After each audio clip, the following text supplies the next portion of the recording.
begal kalau musim sekarang ini. Next. Tapi dari 6 tersebut mungkin saya tidak akan menjelaskan semuanya karena keterbatasan waktu. Saya akan menjelaskan 3 aja, yaitu zina, meminum khamar, dan hirabah.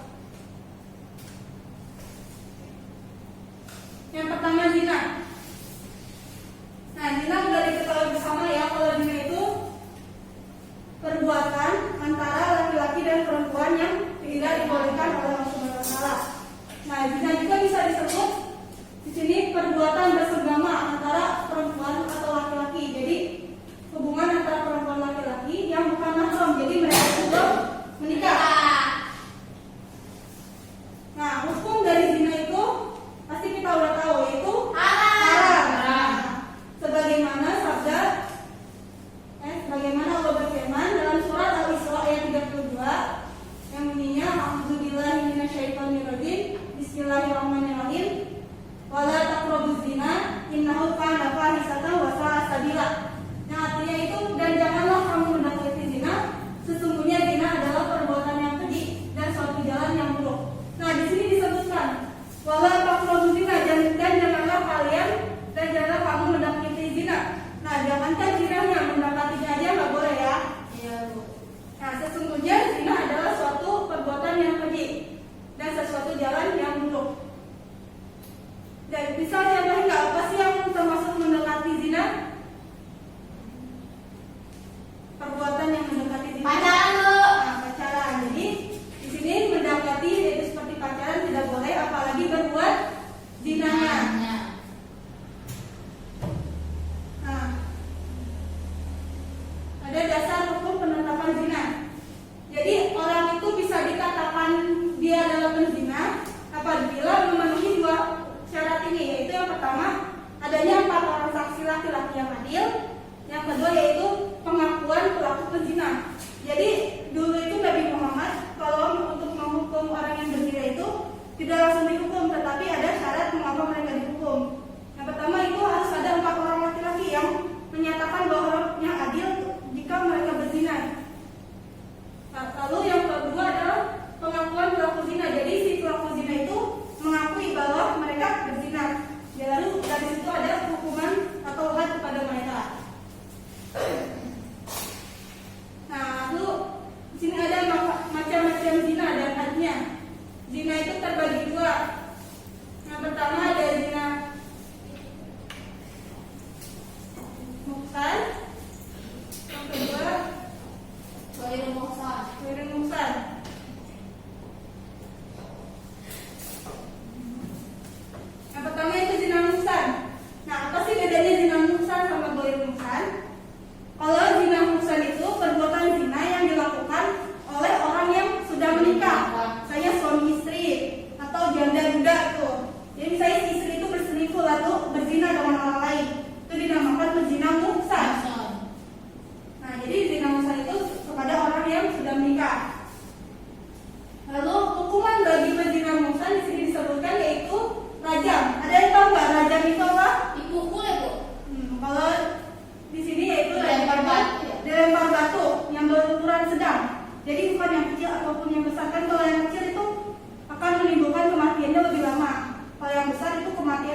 menjaga keturunan dengan baik. Jadi kalau ada seorang laki-laki dan perempuan itu berbuat zina, misalnya mereka menghasilkan seorang anak gitu ya. Jadi anak itu tidak bernasab kepada bapaknya. Itu tidak, tetapi kepada ibunya. Jadi misalnya ada anak perempuan nih yang terlahir dari hasil penzinahan. Misalnya namanya Fulani. Nah, dia itu tidak bisa menjadi Fulani bin bapaknya, tetapi Fulani binti ibunya. Nah, pernah mendengar nggak istilah anak haram 7 turunan? Pernah. Nah, kenapa itu disebut seperti itu? Ya, dari nasab itu, dari pelaku pertamanya yaitu bapak ibunya. Jadi misalnya si Fulani ini yang anaknya itu menikah, meskipun ibu bapaknya itu telah menikah, misalnya ibu bapaknya menikah, tetapi tetap bapaknya tidak bisa menjadi wali dari anaknya tersebut.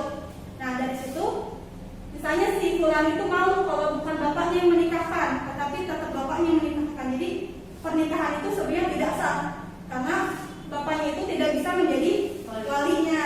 Nah, dari pernikahan tidak sah itu, tetapi dia tidak tahu kalau si Fulani itu menikah dan mempunyai anak, jadi anak itu tetap diharam dan seterusnya. Mengerti tidak? Nah, itu. Lalu yang kedua yaitu menjaga harga diri dan kehormatan manusia. Tentunya zina itu merusak kehormatan manusia terutama bagi kaum wanita. Nah, karena kalau dari penzinahan itu yang paling merugi yaitu kaum perempuan.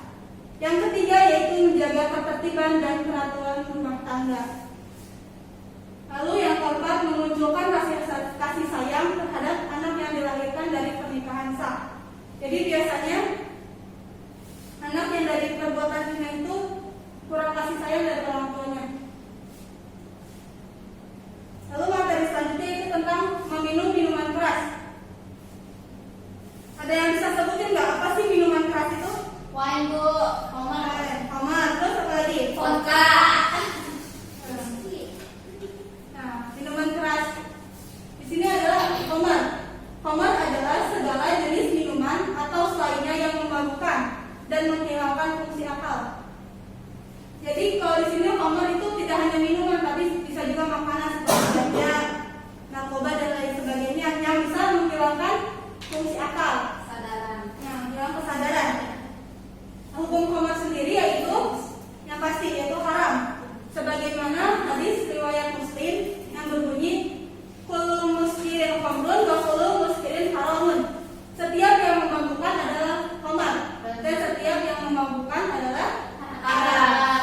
Jadi apapun yang menghilangkan kesadaran, yang memabukkan itu hukumnya haram.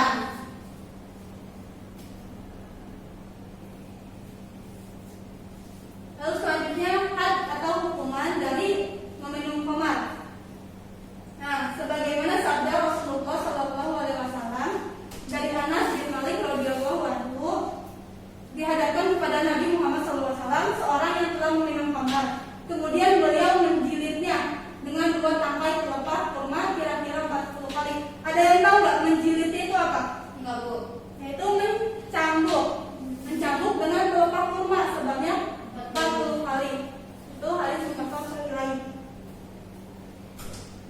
Jadi barang siapa yang minum khamar hukumannya yaitu dicambuk sebanyak 40 kali dengan pelepah kurma. Tapi kan zaman sekarang udah jarang tuh ya ada pelepah kurma. Itu bisa menggunakan sendal atau lidi dan sebagainya. Lalu hikmah diharamkannya meminum khamar. Yang pertama yaitu masyarakat terhindar dari kejahatan seorang yang diakibatkan pengaruh minuman khamar. Nah, jadi kalau orang yang minum khamar itu hilang kesadaran, sehingga bisa menyebabkan kejahatan-kejahatan lainnya. Misalnya orang itu meminum khamar, dia tidak sadar, terus dia bertemu dengan misalnya yang meminum khamar itu laki-laki, bertemu dengan seorang perempuan.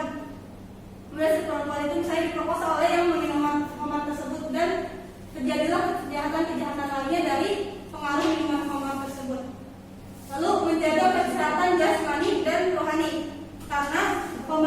merusak jasmani kita dan juga iman kita ya.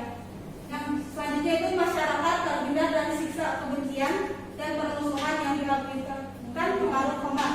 Lalu selanjutnya menjaga hati tetap bersih dan dekat kepada Allah Subhanahu wa taala. Sejauh ini ada yang bisa ditanyakan ya? Ada yang mau ditanyakan dari tadi zina dan minum khamar? Lalu Udah ngerti berarti ya? ya Bu. Nah, yang terakhir yaitu tentang hirabah. Hirabah yaitu mengambil harta orang lain dengan menggunakan cara kekerasan atau mengancam pemilik harta dengan senjata dan terkadang disertai dengan pembunuhan. Jadi kalau hirabah itu dia mencuri tapi dengan paksaan dan bisa menyebabkan kematian. Kayak misalnya zaman sekarang itu ada begal, tahu kan begal? Tahu. Begal biasanya dia mengambil harta korban dan juga membunuhnya biasanya, atau ada luka-luka lainnya. Nah, hukum hirabah yang pastinya di sini ada mencuri dan juga membunuh, pastinya dosa besar ya hukum hirabah itu.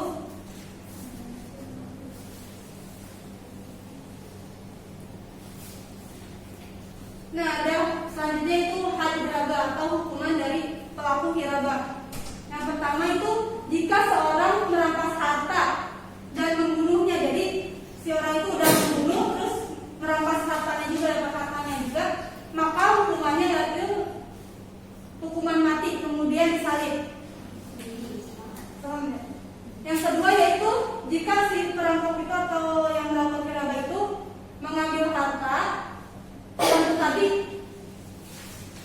dia membunuh, tidak sempat mengambil harta, jadi hartanya tidak dapat tetapi dia membunuhnya, maka hukumannya yaitu hukuman mati. Jadi dihukum sampai dia mati. Lalu yang ketiga yaitu jika si pelakunya itu merampas hartanya tetapi tidak membunuhnya, maka hadnya adalah dipotong kaki dan tangannya secara menyilang. Nah, selanjutnya yaitu jika seorang merampas dan tidak membunuh, dia tidak merampas dan tidak membunuh, maka hukumannya yaitu dipenjarakan.